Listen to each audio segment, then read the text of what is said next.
దినములు చెడ్డవి గనుక మీరు సమయమును మీరు పోనివ్వక సద్వినియోగము చేసుకోండి. సమయమును మీరు పోనివ్వకండి. టైం పాస్ అంటారు చాలా మంది. అంటే సమయాన్ని టైం పాస్ చేస్తుంటాడట.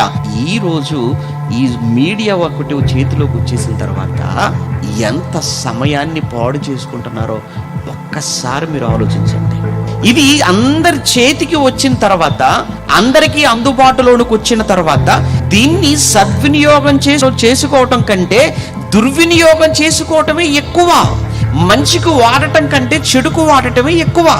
ఏమంటే ఆరోగ్యపరమైన వాటి కంటే అనారోగ్య కారణమైన వాటి విషయంలోనే ఎక్కువగా మనిషి శ్రద్ధ పెడుతున్నాడు అనేది నిజం. అందుకే ఏ కార్యక్రమాలను మీరు చూస్తున్నారో ఒక్కసారి వాటి గురించి మీరు ఆలోచించాలి.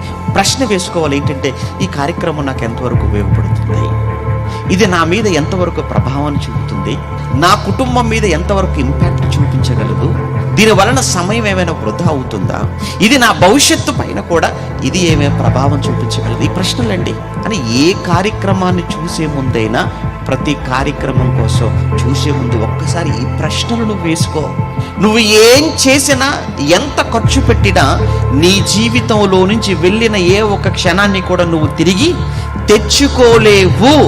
అంటే ప్రపంచంలో అన్నిటికంటే విలువైనది, అన్నిటికంటే గొప్పది ఏదైనా ఉందంటే అది దేవుడు నీకిచ్చిన సమయం, దేవుడు మనకిచ్చిన టైం.